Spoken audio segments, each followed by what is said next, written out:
Hello students, I am Ritan Dauliya, your NEET chemistry mentor. और student, आज अपन स्टार्ट करने जा रहे हैं आपका नया chapter from the class 12th, that is all about solid state. ठीक है, अब सॉलिड स्टेट के अंदर आपको सारी की सारी नई चीजें पढ़नी है एंड दिस चैप्टर बेटा totally depends on your imagination. So यहां पर आपका जितना अच्छा मैथमेटिकल हैंड है वो भी बड़ी क्लासेस का नहीं, 7th 8th क्लास तक वाला। ठीक है, साथ साथ आपको इमेजिनेशन पार्ट जितना स्ट्रांग है वो भी जैसे मैं इमेजिन करवा रही हूं एज पर द सॉलिड्स, तो यहां पर आप इस चैप्टर को बहुत अच्छे से पिक कर पाएंगे। बहुत कुछ कोई थियोरेटिकल एस्पेक्ट इसमें हमें नहीं देखने हैं, बहुत छोटी छोटी सी टर्मिनोलॉजी और डेफिनेशन टर्म में हमको उनको समझना है in the initials for the basics. Then after हमको सॉलिड स्टेट की पूरी केमिस्ट्री को यहां पर अप्लाई करना है। तो चलिए इस चैप्टर को अपन स्टार्ट करते हैं। बहुत ही प्यारा चैप्टर है, बहुत ही वेटेज वाला है, हमेशा से 1 या 2 क्वेश्चन इस चैप्टर से जरूर आते हैं आपके एग्जाम में, तो इंपॉर्टेंट तो है ही। फिर से मैं एक चीज कहूंगी, जिन लोगों ने भी प्रीवियस सेशंस में थोड़ा बहुत अगर रह गया है या भूल गए हैं या फिर आपका चीजें कवर नहीं हुई हैं, तो डाउनलोड कीजिए मिशन ज्ञान ऐप और आप कभी भी कोई भी सेशन उठा के किसी भी सब्जेक्ट से रिलेवेंट आप अपना पार्ट चेक कर सकते हैं और पढ़ सकते हैं। तो चलिए स्टार्ट करते हैं इस पार्ट को। First is the introductory part of the solid state. आइए, सबसे पहले मैं आपको बताना चाहूंगी एग्जैक्टली सॉलिड स्टेट तो आपको पता है, liquid state, gaseous state, 3 forms ही होती हैं, solid, liquid and gas. Gaseous form हम पढ़ चुके हैं, लिक्विड फॉर्म का भी पार्ट हम पढ़ चुके हैं, लेकिन 12th की केमिस्ट्री में हमारे पास सॉलिड स्टेट का पूरा की पूरा एक चैप्टर है। तो अब देखो, सॉलिड को हम जनरली कैसे कैरेक्टराइज करते हैं। अभी बेसिक टर्म्स में मैं आपसे पूछूं तो आपके लिए सॉलिड क्या है? जो इनकम्प्रेसिबल हो। इनकम्प्रेसिबल मतलब जिसको आप कंप्रेस नहीं कर सकते हैं। अ हार्ड सॉलिड कह सकती हूं मैं। ये लीजिए पहली प्रॉपर्टी। रिजिडिटी मतलब कि आपको उसको मूवमेंट करवाना है तो you have to apply some external forces for this, somehow it is rigid in its mean structure. And mechanical strength, कि सॉलिड के लिए आपको कहीं ना कहीं आप कहते हैं कि यहां इसकी कैरेक्टराइज किया जाता है मैकेनिकल स्ट्रेंथ के द्वारा भी। तो क्या हम इस फर्स्ट पॉइंट को आराम से कवर कर पा रहे हैं? That solids are characterized by incompressibility, rigidity and mechanical strength. Basic. Then the molecules, atoms और आयंस इन सॉलिड्स। कोई भी सॉलिड स्टेट, अभी तक हम एटम को उठाते थे, हमने कहा इसके अंदर आयंस हैं, डिसोसिएट करके क्या हो जाता था? आयंस। ऐसे ही मॉलिक्यूल में बात करते थे। अब वही जो सॉलिड है, कोई भी क्यूब मैंने ले लिया, कोई भी पार्टिकल मैंने ले लिया और मैंने कहा इट इज एन सॉलिड, तो उसके अंदर आप किन की बात करेंगे? वही मॉलिक्यूल्स, वही एटम्स, वही आयंस। अब इनका जो अरेंजमेंट है सिर्फ उससे आप इसको डिफाइन करते हैं कि ये सॉलिड है, ये लिक्विड है या गैसियस है। अगर आपको दिख रहा है it is an closely packed arrangement, closely packed structure, तो आपने कह दिया हाँ जी ये सॉलिड स्टेट में एग्जिस्ट कर रहा है। बस इतनी सी बात जाननी है आपको। तो क्या मैं कह सकती हूं द मॉलिक्यूल्स, एटम्स और ions in solids are closely packed. क्या मतलब होगा इसका?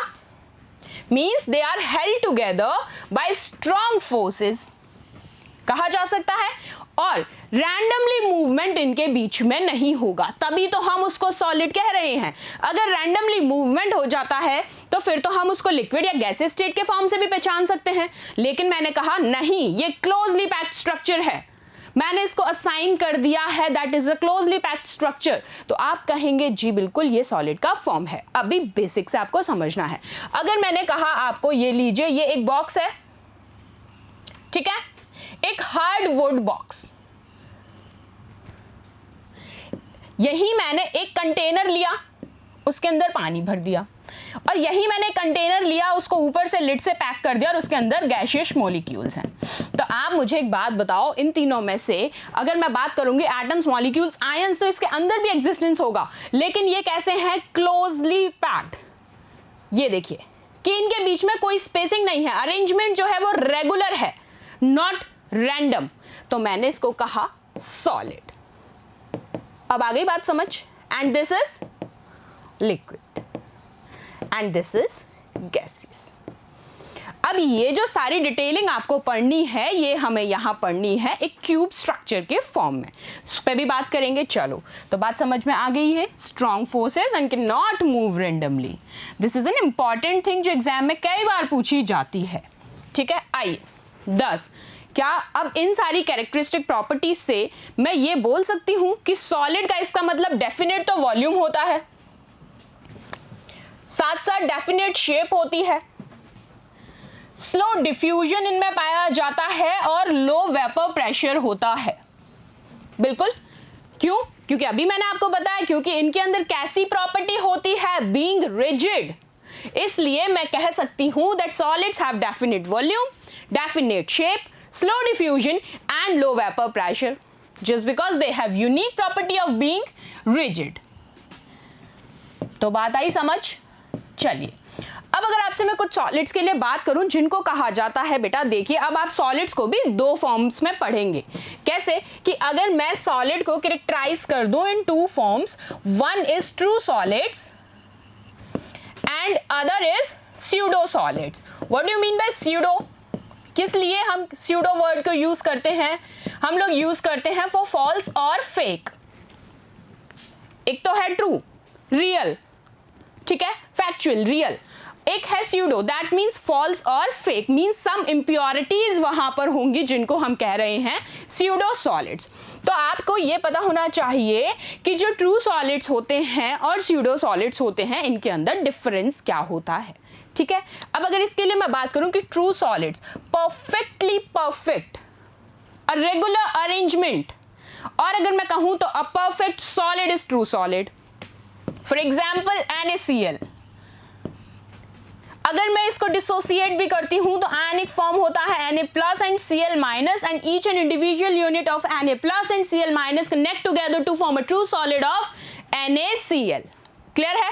Likewise in the case of glass, अगर मैं आपसे बात करूं ग्लास के केस में, तो ये ट्रू सॉलिड नहीं है। क्यों नहीं है? क्योंकि आप इसकी प्रॉपर्टीज पे अगर बात करेंगे तो आप कहेंगे कि ये अपनी शेप में भी चेंज ला सकता है, ठीक है, साथ साथ इनका जो वॉल्यूम है वो भी फिक्स नहीं है, तो ये अपनी प्रॉपर्टीज के अकॉर्डिंग वेरी करता है, that means it's not a true solid. तो हमने कहा स्यूडो सॉलिड या फिर आप कह लीजिए फॉल्स सॉलिड। मतलब हम इनको एग्जिस्ट करवा रहे हैं सॉलिड के फॉर्म में, but they are not perfectly perfect, they are imperfectly perfect. What I said? Imperfectly perfect, ठीक है। इनको आप कहेंगे परफेक्टली परफेक्ट, कह दीजिए परफेक्ट सॉलिड्स, एंड दोज जनाब्स are imperfectly.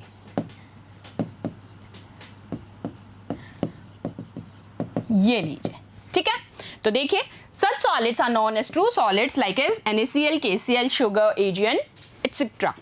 On the other hand, the solid which loses shapes on long standing, flows under its own weight, easily distorted by even mild distortion forces, इन सब conditions वालों को हमने अभी क्या समझाया आपको? pseudo solids। Clear है? ये सारी conditions अभी आपको समझा दी। चलिए अब आ जाइए कुछ कैरेक्टरिस्टिक प्रॉपर्टीज देख लेते हैं हम सॉलिड स्टेट की, यानी कि ठोस अवस्था के कुछ अभिलाक्षणिक गुण भी देख लेते हैं। तो अब देखिए, अभी हमने जितनी भी बातें सीखी वही उसकी प्रॉपर्टीज हैं, उनको मैं यहां पर एक अरेंज्ड मैनर में आपको बता रही हूं। क्या कहा था? डेफिनेट मास होता है, वॉल्यूम होता है, शेप होता है। Correct it? Now the next point is intermolecular distances are short. Intermolecular distances are short. अब मुझे बताओ ये इंटरमॉलिक्यूलर का मतलब क्या है? यानी मॉलिक्यूल के अंदर की बात हो रही है। मॉलिक्यूल के अंदर जो है अरेंजमेंट जो है वो बहुत क्लोज्ड है, बहुत ज्यादा पैक्ड है, that means they are rigid. So the intermolecular distance कैसा है? शॉर्ट। जितना कम डिस्टेंस है उतना ज्यादा वो क्लोज पैक्ड स्ट्रक्चर में है। ये लीजिए, आपने सेकंड पॉइंट को भी स्पेसिफाई कर दिया। नेक्स्ट क्या है? Intermolecular forces are strong. अब जब फोर्सेस स्ट्रॉन्ग है तभी तो वो इतने ज्यादा क्लोजली पैक्ड अरेंजमेंट में है। ये लीजिए। नेक्स्ट आइए, the constituent particles, atom molecules और ions have fixed positions and can only oscillate about their mean positions. ठीक है, they are incompressible and rigid. मैंने आपको फर्स्ट टू फर्स्ट पॉइंट ही यही बोला था कि ये रिजिड होते हैं। रिजिड अपनी भाषा में कहें तो अड़ियल, अड़ियल नहीं है ये जनाब। केमिस्ट्री में इस वर्ड को हम यूज़ नहीं कर सकते, बट इन शॉर्ट हम लोग बेसिकली यही यूज़ करते हैं। भाई तो बहुत ज़िद्दी है, तो हाँ कह लीजिए ये इनकम्प्रेसिबल है और रिजिड है। आइए अब हमें एक डिस्टिंक्शन देखना है, यानी कि डिफरेंस किस किस के बारे में, क्रिस्टलाइन और एमरफस सॉलिड के बारे में। ठीक है, अब आपके सामने एक नई टर्म आई है, एक है क्रिस्टलाइन सॉलिड, एक है एमरफस सॉलिड। पहली चीज तो इन दोनों को थोड़ा सा समझ लेते हैं कि what is crystalline and what is amorphous. ठीक है, अब देखिए क्रिस्टलाइन के अंदर आपको पता होना चाहिए कि अगर मैं बात करती हूं शेप के रिस्पेक्ट में, किसके, शेप के रिस्पेक्ट में, तो आपने कहा इनकी डेफिनेट शेप होती है। आओ अब इनको तब समझ पाओगे, पहले इन दो वर्ड्स को समझ लो। क्या लिखा मैंने, इधर लिखा क्रिस्टलाइन, दोनों सॉलिड्स एक साथ में समझा रही हूं जिससे डिफरेंशिएट करते हुए आपको इजीली समझ आएगा। हमने कहा crystalline solids and amorphous solids. आइए, पहली चीज ये कि क्रिस्टलाइन सॉलिड के अंदर जब भी आप बात करेंगे दे हैव रेगुलर पैटर्न, सी, ठीक है, एंड दे हैव, एमोफस में आप कहते हैं तो इर्रेगुलर पैटर्न। कैसे, चलिए एक डायग्राम ड्रॉ करती हूं मैं, उससे आप इस चीज को समझिएगा।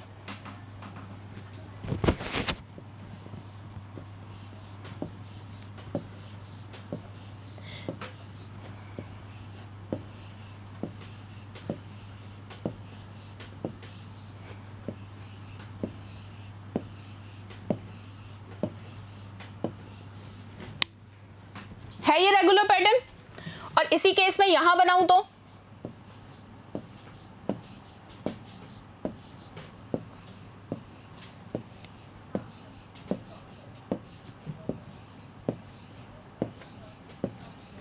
यहां देखिए, अगर इस केस में मैं बात करती हूं आपके साथ, तो आप देख रहे हैं कि यहां जो पैटर्न है वो एक रेगुलर अरेंजमेंट है 1/1। यहां आप कहेंगे स्टार्टिंग में है बट देन आफ्टर नहीं है।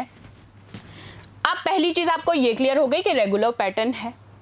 तो क्रिस्टलाइन के अंदर अब जब पैटर्न रेगुलर है तो आपको ये भी दिख रहा है कि क्लोजली पैक्ड स्ट्रक्चर, यहां पर नहीं होगा। दूसरी चीज, यहां जो इंटरमॉलिक्यूलर डिस्टेंसेस हैं वो कितने शॉर्ट हैं, यहां आप कहेंगे तो नहीं है। आप देख लीजिए रैंडम मूवमेंट हो रहा है थोड़ी देर बाद। आपने कहा इंटरमॉलिक्यूलर डिस्टेंसेस शॉर्ट हैं लेकिन इंटरमॉलिक्यूलर फोर्सेस स्ट्रॉन्ग हैं। Likewise in the case of amorphous नहीं। तो इस चीज से आप दोनों को वेरीफाई कर पा रहे हैं। तो अब आपको इनके डिफरेंस पढ़ने हैं जिनके ऊपर most of the time question पूछा जाता है। बिल्कुल क्रिस्टलाइन और एमरफस का डिफरेंस आपको पढ़ना है, दिमाग में रख लीजिए। आइए अब उसको डिस्कस करते हैं। तो क्या थे हम, अब सबसे पहले क्रिस्टलाइन सॉलिड की शेप की बात कर लूं। अभी मैंने आपको समझाया क्लोज पैक्ड स्ट्रक्चर, अरेंजमेंट। तो आपने कहा डेफिनेट कैरेक्टरिस्टिक होगा, ज्योमेट्रिकल शेप हो जाएगी।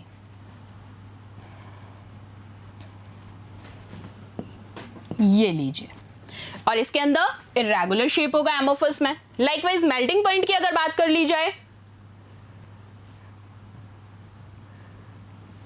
तो ये कैसे मेल्ट होंगे, क्योंकि इनका स्ट्रक्चर ऑलरेडी रिजिड है, रेगुलर है। तो आपने कहा मेल्ट होंगे एक शार्प और कैरेक्टरिस्टिक टेम्परेचर पे, और वो general soft over a range of temperature easily melt हो जाएंगे क्योंकि उनकी कोई रेगुलरिटी नहीं है। क्लीवेज प्रॉपर्टी की बात की जाए तो अगर आप क्रिस्टलाइन सॉलिड को एक शार्प एज वाले टूल से कट करेंगे तो वो दो पीसेस में ही स्प्लिट होगा, और फिर जो न्यूली जनरेट सरफेस होंगे उसके प्लेन होंगे और स्मूथ होंगे। मैंने एक बॉक्स लिया, एक क्रिस्टलाइन सॉलिड लिया है मैंने, ठीक है। अब मैं इसको एक ऐसे टूल से काट रही हूँ जो बहुत ज्यादा शार्प है। मैं जैसे इसको कट करूंगी तो जस्ट दो पीसेस में स्प्लिट हो जाएगा, और उसके जो एंड्स होंगे बहुत शार्प होंगे। इसकी अगर हम बात करेंगे तो ये इर्रेगुलर शेप्स के पीसेस में अरेंज हो जाएंगे क्योंकि ऑलरेडी उनका शेप कैसा है, इर्रेगुलर। आइए हीट ऑफ फ्यूजन की बात कर लेते हैं। तो क्रिस्टलाइंस के अंदर आप कहेंगे definite and characteristic heat of fusion, while in the case of amorphous they do not have definite heat of fusion. Next, in the case of anisotropic nature, अब एक नया वर्ड आ गया यहाँ पर, एनाइसोट्रॉपिक एंड आइसोट्रॉपिक। तो देखिए, isotropic और anisotropic दो डिफरेंट टर्म्स हैं। इनका मतलब क्या होता है, जब कभी भी आपको वर्ड सुनने को आ रहा है एन आइसोट्रॉपिक, एन वर्ड आगे लग रहा है, दोज आर डायरेक्शन डिपेंडेंट। इनका प्रॉपर्टी होता है those are direction dependent, while in the case of isotropic those are not direction dependent, means independent to the direction। चलिए, तो हम कहते हैं कि जो एनाइसोट्रॉपिक्स होते हैं वो ट्रू सॉलिड्स होते हैं क्योंकि वो डायरेक्शन डिपेंडेंट होते हैं। चलिए, और आइसोट्रॉपिक के लिए पूछ लिया जाए तो स्यूडो या फिर सुपरकूल्ड लिक्विड्स भी आप उनको बोल सकते हैं। अब सुपरकूल्ड लिक्विड क्या है ये बताओ मुझे। एक नई टर्म और आ गई मेरे सामने। मैंने अब आपसे पूछा कि स्यूडो समझ आया था आपको, हमने ये डिस्कस किया था, स्यूडो से ही बात होती है सुपरकूल की। तो सुनिए, ये क्या कहलाते हैं, जो एक रेंज टेम्परेचर, मान लीजिए, चलिए अब आपको बताते हैं। ये ग्लास है, ठीक है। अब मैंने इसके अंदर बेटा एक जूस भरा हुआ है, कोई भी जूस, व्हाटएवर यू लाइक। हाँ, अच्छा सा बना दो मैम, ये चीज़ें तो तुम्हें बड़े अच्छी सुननी होती हैं। हाँ, थोड़ी ड्रेसिंग भी कर दूँ इसकी, अच्छा सा सुंदर चाहिए ना तुमको। ऑरेंज का ऑरेंज कलर ले लो मैम। अरे नालायक हो, लो तुम्हारे लिए ऑरेंज भी लगा दिया। हाँ मैम, स्ट्रॉ, शर्म तो है नहीं, स्ट्रॉ और चाहिए इन जनाबों को। मैम प्लेन स्ट्रॉ नहीं, आ जाओ। वाह, अब देखो, best example of supercool liquids. कैसे समझोगे इसको? जो सुपरकूल लिक्विड्स होते हैं बेटा, इनका कोई डेफिनेट टेम्परेचर रेंज नहीं होता है, ये टेम्परेचर रेंज के अकॉर्डिंग चेंज होते रहते हैं। लाइकवाइज अगर मैं कहूँ कि ये अभी मैंने आपको एक ठंडा जूस दिया, ठीक है, थोड़ी देर बाद जैसे ही टेम्परेचर में चेंजेस आएंगे तो क्या इन जनाब के सरफेस से आप ये मेल्टिंग स्टेट नहीं देखेंगे? बाउंड्री पे बिल्कुल देखेंगे कि वो वहाँ पर वेपर्स की फॉर्म में आने लग जाएंगे जैसे जैसे टेम्परेचर राइज होगा। तो इसीलिए इनको क्या कहा जाता है? Supercool liquids. कोई बड़ी चीज़ नहीं है, बहुत बेसिक सी चीज़ थी। कर लेंगे बात, एक जूस का ग्लास याद आ जाएगा अब तुम्हें सुपरकूल लिक्विड के नाम से, ठीक है। अरेंजमेंट कैसा होता है? लॉन्ग रेंज ऑर्डर होता है क्रिस्टलाइन का, और एमरफस का शॉर्ट रेंज ऑर्डर होता है। अब बात करें एग्जाम्पल्स की। क्रिस्टलाइन के केस में NaCl और diamond, metal and so on. Amorphous में रबर, प्लास्टिक, रबर को स्ट्रेच करो दोबारा अपनी पोजीशन, प्लास्टिक्स, रिफॉर्म। आओ, ये तो मैंने बताया। अब पढ़ना है आइसोट्रॉपी और एनाइसोट्रॉपी। वैसे तो मैंने बता दिया, फिर भी पढ़ लो। याद आया क्या बताया था? आ जाओ। आइसोट्रॉपिक के लिए हम कहते हैं refers to the properties of a materials which is independent of the direction. यही कहा था, ऐसे याद कर लो। Iso, I to I, independent. किसके इंडिपेंडेंट है? डायरेक्शन के। बस इतनी सी तो बात याद रखनी है। अब आई टू आई याद रखना है, अब तो नहीं भूलोगे? गुड। जबकि एनाइसोट्रॉपिक डायरेक्शन डिपेंडेंट होता है। हमें ये याद हो गया आई स्क्वायर, तो ये तो अपने आप हो जाएगा just reverse. These two terms are used to explain the properties of the metals in basic crystallography. आओ, अब देखो, अब तुम्हारा कंफ्यूजन निकालती हूँ बाहर। कई जगह तुम कहते हो कि मैम आप हमने पढ़ा है, ये कैसा होता है? ये दिख रहा है, फर्स्ट लिखा है डेफिनेशन। मैं दोबारा से लिख देती हूँ, लो नहीं दिख रहा है तुमको तो कोई दिक्कत नहीं है, वैसे विजिबल है। डेफिनेशन, यहाँ लिखा है प्रॉपर्टीज, यहाँ लिखा है हमने रिफ्रैक्टिव इंडेक्स,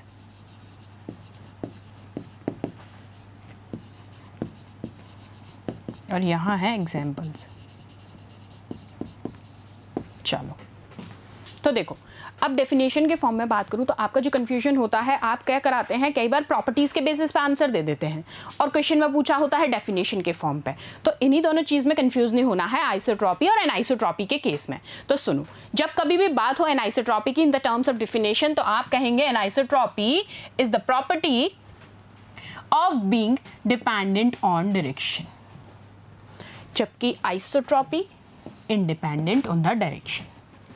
अभी पढ़ा भी था ई स्क्वायर। प्रॉपर्टीज के बेसिस पे बात करेंगे तो आप कहेंगे different properties different directions. Obvious है ना, डिफरेंट प्रॉपर्टीज होंगी तो डायरेक्शंस भी डिफरेंट होंगे, और similar properties in different directions, क्योंकि वो डायरेक्शन से इंडिपेंडेंट है। रिफ्रैक्टिव इंडेक्स की बात की जाए तो materials have more than one refractive index, और उसका एक ही रिफ्रैक्टिव इंडेक्स होगा। एग्जाम्पल्स, सारे की सारे crystals except cubic crystal, wood and so on, जिनको हम पढ़ेंगे भी आगे चल के। Crystals with cubic symmetry, amorphous material such as glasses. ठीक है, तो अब कंफ्यूज नहीं होना है। आ जाओ, अब देखो एनाइसोट्रॉपी और आइसोट्रॉपी। अब मुझे एक बात बताओ, अगर मैं यहाँ देखूँ तो क्या रेगुलर अरेंजमेंट दिख रहा है तुमको? Is due to different arrangement of particles along different direction. दोनों में तुम ही डिफरेंस देख लो, एनाइसोट्रॉपी और आइसोट्रॉपी के केस में अपने आप क्लियर चीज हो जाएगी। ठीक है, कर लेंगे, कोई दिक्कत नहीं है। दोनों का अरेंजमेंट से तुम्हें समझ में आ रही है डायरेक्शन डिपेंडेंट और इंडिपेंडेंट। चलो, तो देखो अब हम लोगों को पहले क्या डिस्कस करना है, इंटरमॉलिक्यूलर फोर्सेस, यानी कि जिनको आप क्या कहते हैं, अंतर आणविक बल। ठीक है, तो इसमें आप जब नाम से ही समझो पहले थोड़ा सा, as the word indicates, intermolecular यानी कि इन बिटवीन अ मॉलिक्यूल बात होगी या फिर नेबरिंग पार्टिकल्स के साथ होगी। तो आप इसको क्या कहेंगे in general, a force of attraction और repulsion that act between neighbouring particles. अब वो नेबरिंग पार्टिकल्स एटम्स हो सकते हैं, मॉलिक्यूल्स हो सकते हैं, या आयंस हो सकते हैं, कोई भी हो, लेकिन आपको जो कंसेप्ट याद रखना है वो क्या है, it's simply a force of attraction और repulsion that simply acts between neighbouring particles, जिसको ही आप कहते हैं इंटरमॉलिक्यूलर फोर्सेस। अब इंटरमॉलिक्यूलर फोर्सेस से ही जनरेट हुआ इंटरमॉलिक्यूलर डिस्टेंस, यानी कि ये डिस्टेंस भी होगा तो किसके बीच में होगा, दो मॉलिक्यूल्स के बीच का distance. As simple as that. जब फोर्स अगर दोनों के बीच की बात है तो डिस्टेंस भी तो उन दोनों ही एटम नेबरिंग एटम्स के रिस्पेक्ट में बात की जाएगी। तो इन जनरल डेफिनेशन इसकी क्या हो सकती है, it is simply a distance between two molecules और एटम्स और आयंस। ठीक है, तो इंटरमॉलिक्यूलर फोर्स पूछ लिया जाए, इंटरमॉलिक्यूलर डिस्टेंस पूछ लिया जाए, गलती नहीं करनी है अब। ठीक है, चलो नेक्स्ट देखते हैं। कंडक्टर, जिसको कहते हैं संवाहक, मतलब जो कंडक्ट करेगा electricity, that allow electricity to flow. इसका अपोजिट होता है कौन, इंसुलेटर, जिसको क्या कहता है, विसंवाहक।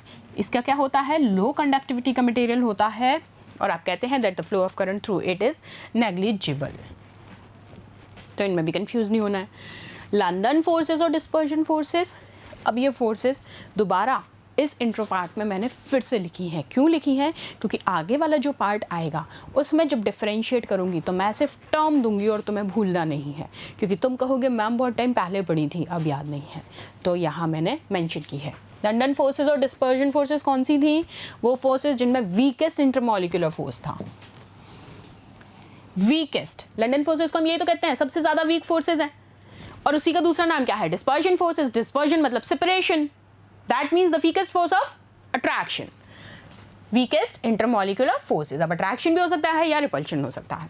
Next is dipole dipole interaction, जब आप कहते हैं जब दो डायपोलर मॉलिक्यूल्स इंटरैक्ट करते हैं स्पेस में, इसको क्या कहते थे आप, डायपोल डायपोल इंटरैक्शन।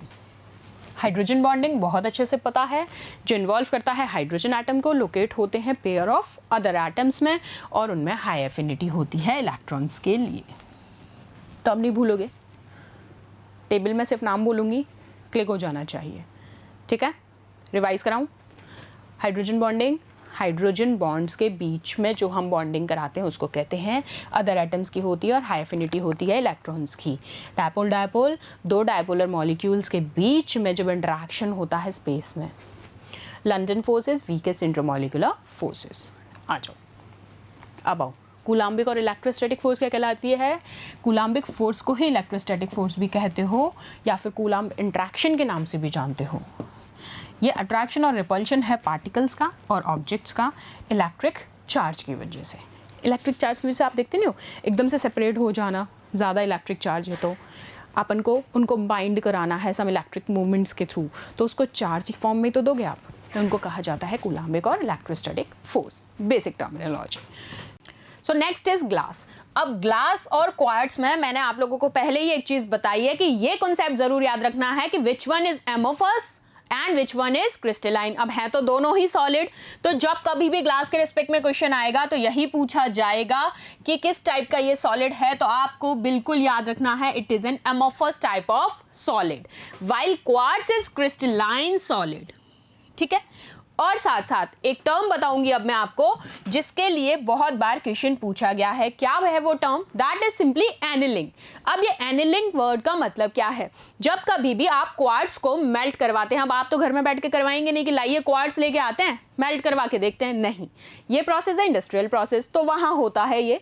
तो वहां पर क्या कहलाया जाता है कि जब कभी भी आप क्वार्ट्ज को मेल्ट करते हैं एंड आफ्टर अ ड्यूरेशन आप उसको रैपिड कूलिंग कराते हैं, तो इसी प्रोसेस को एनिलिंग कहा जाता है। बहुत बार एग्जामिनर जी इस चीज को पूछते हैं आपसे कि what is the process of annealing, या फिर सीधा डेफिनेशन टर्म में पूछ लिया while melting quartz and on rapidly cooling, क्या कहा जाएगा, तो आपको पता होना चाहिए एनिलिंग। फिर क्या होता है इस प्रोसेस से, होता क्या है, किया क्यों?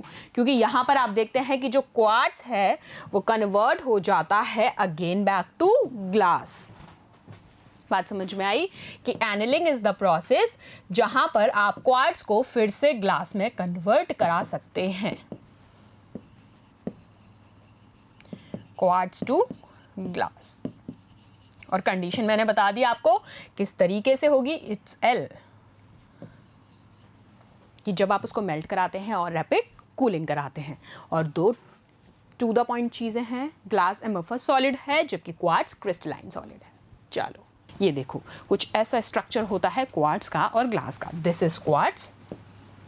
एक देखो, अब मैंने इसको अभी कहा क्रिस्टलाइन में लिया है, रेगुलर अरेंजमेंट दिख रहा है, दूसरा कलर ले ले, रेगुलर अरेंजमेंट देखने को मिल रहा है तुम्हें यहाँ, फिर यहाँ है रेगुलरली, वहाँ देखो इर्रेगुलर है, कुछ भी हो रहा है। ठीक है, कर लेंगे, बढ़िया। चलो, तो अब हम लोगों ने इंट्रोडक्टरी पार्ट को बड़े अच्छे से समझ लिया। इसके बाद अब मैं आपके साथ प्रॉपर सॉलिड स्टेट शुरू करने जा रही हूँ नेक्स्ट पार्ट से, जिसमें हम शुरुआत करेंगे यूनिट सेल से। कंप्लीटली इमेजिनेशन पे चीज़ें चलेंगी, बड़े अच्छे से समझना, दिमाग और कॉपी पेन खोल के बैठना। ठीक है, अभी आती हूँ थोड़ी देर में, मिलते हैं नेक्स्ट सेशन में। तब तक इसको एक बार रिवाइज कर लो टर्म्स को, क्योंकि मैं पूछूंगी ये definitions in a form of table, तो याद आ जानी चाहिए। चलिए, थैंक यू सो मच।